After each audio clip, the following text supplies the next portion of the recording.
Hello everybody and welcome back to a new episode of my Pokemon Black version Plushlocke.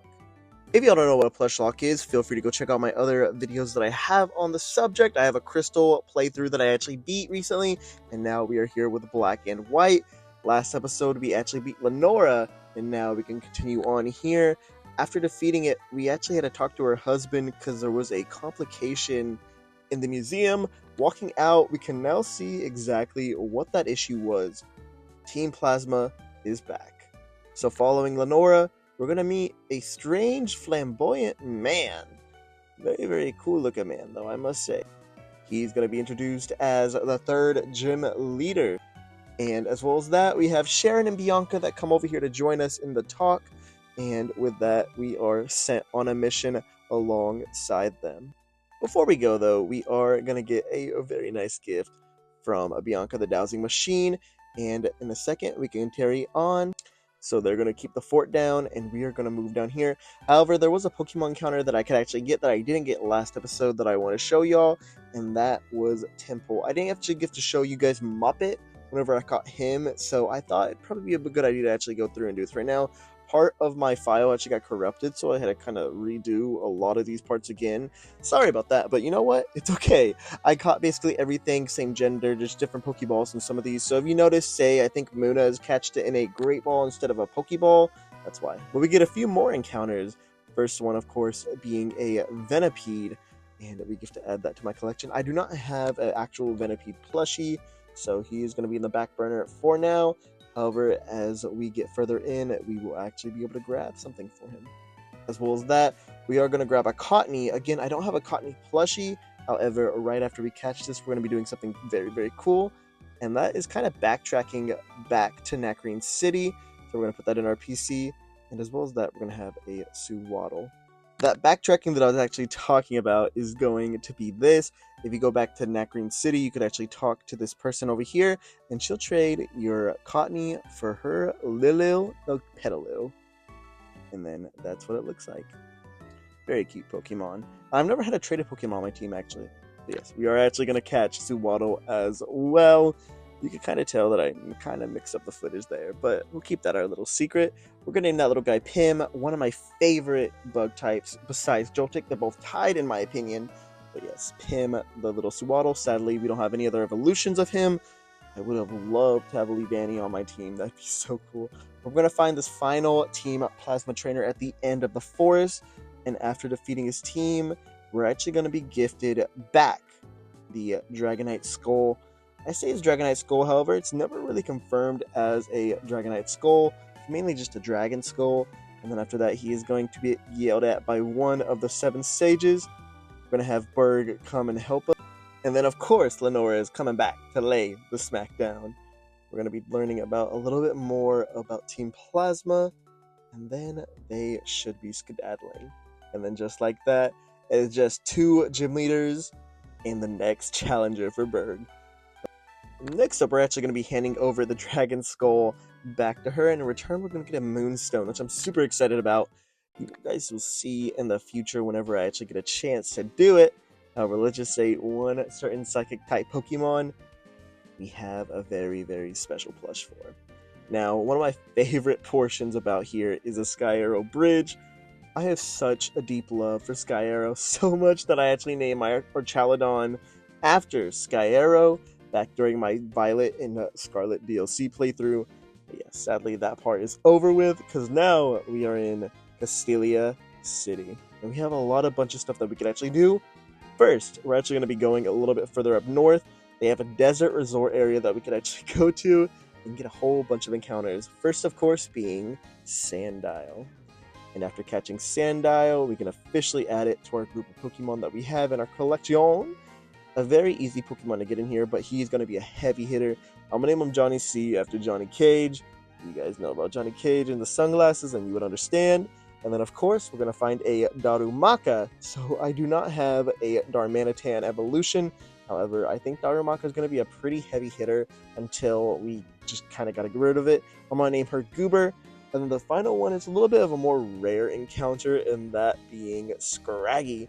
And then we're going to throw a Great Ball, catch Scraggy, and we're going to name this little one Heather. I don't know why I want to name it Heather, I just thought it fit perfectly. And then now it is time to challenge the gym leader. Or at least it would be, however it seems like we're going to be interrupted by our good old pal. I love him so much, Sharon. And then right after that, Berg is also going to be coming out. It seems like Team Plasma is up to more tricks again. We can't go through a whole nother city or town without having more tricks.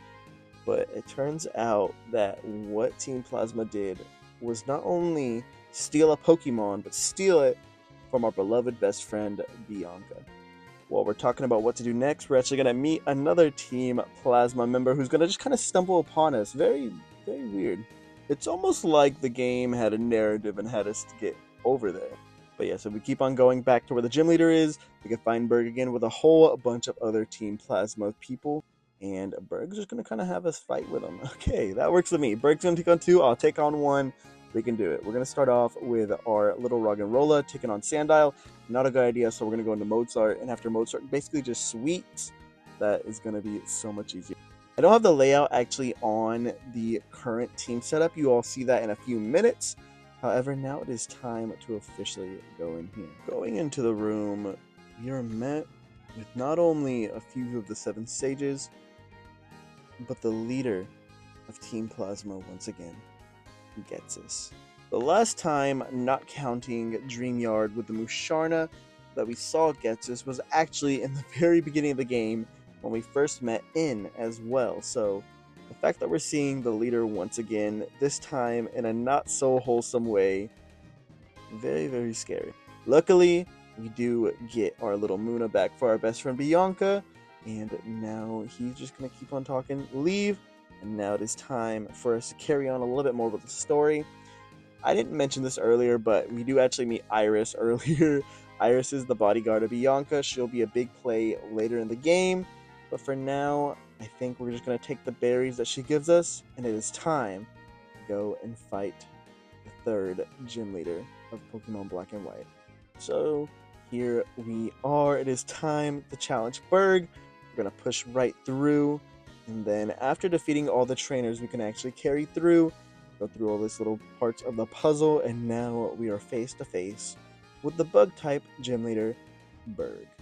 I don't know if you guys consider that a spoiler. I mean, considering his whole gym leader aesthetic is bugs, and his name is Berg, kind of like bug, it'd be a little bit easier to tell. However, after showing you guys the team, I think it's time for us to officially challenge Berg of the Castelia City Gym. First Pokemon that he actually throws out is going to be Whirlipede. I want to be honest, I kind of forgot that Whirlipede was one of the Pokemon that he had on his team. However, luckily we were able to win with a Fire Fang. That was terrifying, and luckily that's kind of the only portion that we really need Darumaka for. So Goober, you came into the darn thing. I thought he was going to be a Swadloon, so the fact that he was able to handle a Whirlipede, definitely a lot better than I thought. And next up, we're actually going to go into Mozart because we're going to be challenging his Dwebble. I just have so many memories of challenging this Dwebble with a Duat, so the fact that I'm doing it with a non-Duat is kind of crazy. I'm not used to having too many water types this early on in the game, and the fact that we had such an early one in Temple, one of the best ones in my opinion in the game in general, I think that is perfect. However, Mozart takes a bunch of heavy hits, so we're actually going to take him out and go into Toph. Toph is going to be able to at least finish it a little bit easier than Mozart could. Just a lot of those hyper potions in a row definitely hurt. However, that means it's going to be less for his ace Pokemon. That, of course, being Leavanny, one of my favorite bug-type Pokemon. Not for a weird reason, though. We're going to go into Jax, our little starter, who is now a very, very big, chunky boy. And even though she's a little bit faster, it does not do a whole lot, and we are able to get it to red health, and then one more flame charge after that speed boost. We are good. And with that, we defeat the 3rd Pokemon Gym Leader, Berg, and we can officially have the 3rd gym badge. And with that, the 3rd episode comes to an end. Thank you guys for watching. I hope you guys enjoyed. If you did, hit that like button and subscribe. I would greatly appreciate it. Part 4 should not take too long to get here, but whenever it does, it does. But yes, I'm going to leave you guys. I hope you have a good one. Apologies for the blurriness. I know it's kind of a problem, however, I am playing on an emulator on my phone until my actual laptop can actually play some of these games. So, sorry about that, guys. But yeah, that's gonna be it for me. I'll see you guys next time. Peace out.